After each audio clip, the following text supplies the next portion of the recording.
Oh. Bueno, la historia comienza con un niño. Un niño cuando nace, su madre lo llama Luke. Luke. El niño, obviamente al nacer, los niños no pueden hablar, tienen que desarrollarse. Entonces pasan los primeros 2 años de vida del niño. Cuando el niño empieza a crecer, empiezan a notar conductas que para una madre serían conductas normales para el niño. El niño le empieza a decir a su mamá que él antes tenía el pelo negro. Cabe destacar que Luke es un niño de pelo rubio. Entonces la mamá piensa que son comentarios de un niño común a los cuales hay que prestarle atención. Mas sin embargo, este niño empieza a cada vez a decirle más a su madre que él antes tenía el pelo negro y que ella no es su madre y que además su esposo la necesita. Entonces la mamá empieza a tener conflictos sobre estos mensajes que este niño empieza a decir, pero pues piensa que son historias normales de un niño. Llega el día de San Valentín y empiezan a hacer adornos en la casa por el día del amor y la amistad. Entonces, al ver que están pegando estos corazoncitos. Previo a esto, el niño empieza a nombrar todo lo que le preguntan. ¿Qué nombre le pondremos? Como pan. Sus juguetes los empiezan a nombrar como pan. Y la mamá se pregunta por qué todo lo nombra como pan si no conoce a nadie con ese nombre.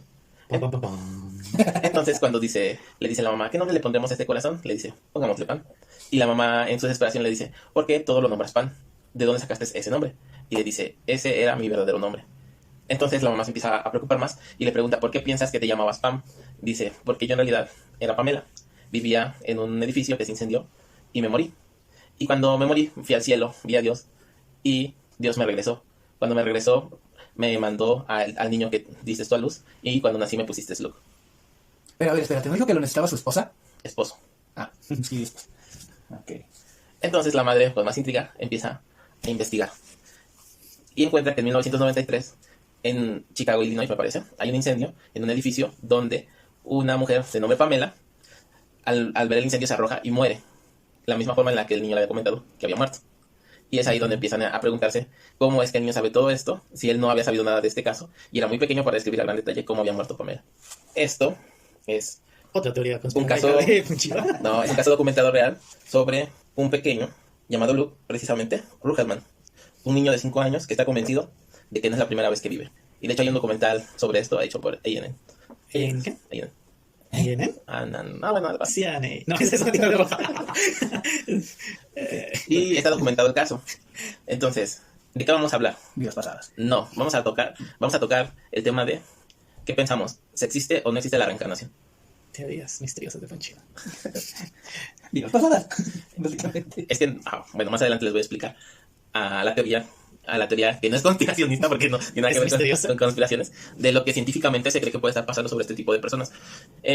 Todos los investigadores que se han dedicado a este estudio han determinado que los infantes que logran recordar una vida anterior a la suya solamente la logran recordar hasta los 5 años de edad. Pasados los 5 años pierden la noción de esos recuerdos y viven una vida normal. Un caso muy famoso fue de unas gemelas que a la edad de 3 años fueron atropelladas. Sí.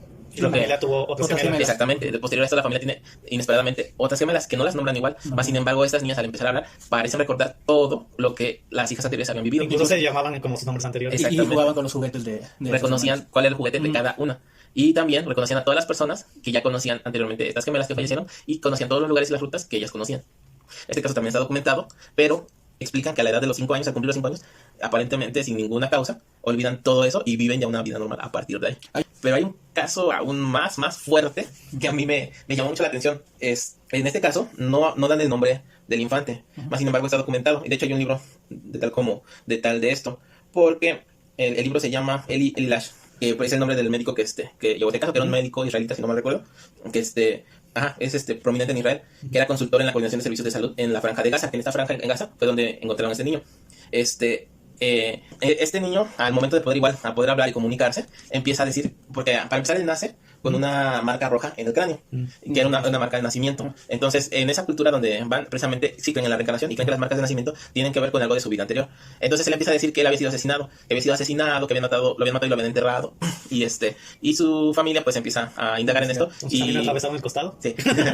Tal vez que se supone, pero ya no lo vas a recordar hasta los 5 años. Entonces, son muy tétricos mis sueños de ver a los 5 años. Llaman a este médico y este médico va y a través de traductores, porque obviamente no hablaban el mismo idioma, le empiezan a decir todo lo que dice el niño. Entonces él dice que era perteneciente de una aldea, de una tribu, pero no sabían cuál era. Entonces cerca del poblado donde ellos viven van a buscar las aldeas que hay. y pasan por la primera y dice que esa no es, pasan por la segunda, igual dice que esa no era su aldea. Llegan a la tercera aldea y la reconoce, dice, esta era mi aldea, yo aquí vivía. Y entonces empieza a nombrar, a buscar a la gente que él conocía, y la gente que él iba conociendo les empieza a decir, tú te llamas tal, tú te llamas tal, y toda la gente reconoce pues que eran sus nombres. Y se, quedan, ¿Cómo has estado? Bien, muy bien, me tuve que morir y ahora regresé. y se quedan impresionados por que los conocía, pues, ¿cómo sabían? ¿Y este niño de dónde salió? Satánico, ¿no? Yo creo. ¿Qué onda? Y entonces, al momento de llegar a donde él vivía, dice, esta era mi casa. Y cuando señala su casa, ve a un conocido y le dice, él era mi vecino, ¿tú te acuerdas? Y le dice su nombre. Y el señor saca de onda porque lo nombra por su nombre completo. Dice, El vecino le robó la casa. No, espérate. Le dijo, tú fuiste quien me mató con un hacha en la cabeza y después me enterraste. Y te puedo llevar al lugar donde me enterraste. Entonces dice, el médico relata que al momento que él le dice eso, ve que le cambia la tonalidad a un tono blanco a la persona. Como de, ya me descubrieron.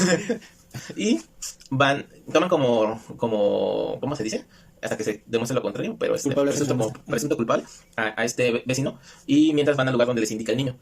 Nos llevan a un lugar donde había un acúmulo de piedras, quitan las piedras y encuentran un cadáver que tenía una marca que había sido abierto por un hachazo en la cabeza. Una fractura total en el cráneo. Entonces, ya no puede más y se declara culpable esta persona que sí, efectivamente, había matado de un hachazo y había enterrado ahí a la persona y al hacha con la que lo había matado. Y deciden no encarcelarlo, precisamente, no llevarlo a la ley, porque, pues, como les comenté, eran unas tribus, no era como que una sociedad más urbanizada. Entonces deciden que ellos van a ver el castigo que le van a declarar a esta persona para que pague por sus crímenes. Ella me comenta que había un estudio que se había hecho hace tiempo sobre una teoría de que se cree que nosotros podemos experimentar vidas pasadas a través de nuestros genes, que tú mencionabas algo de que la genética estaba, ¿qué? Quedándose sin ideas. Se estaba quedando sin ideas. Entonces, esta teoría dice que el gen avanza, se transmite de generación en generación y no se modifica. Entonces, porque ya no tiene ideas, ya no lo va a tomar. Y entonces, no se modifica y lleva esta memoria de las vidas anteriores, que son recuerdos, pues, a final de cuentas. Y estos recuerdos se transmiten a través de estos genes a las siguientes generaciones y es por eso que tú puedes tener un recuerdo que a lo mejor no es tuyo y, ¿cómo se llama? Volver a... Y recordarlo.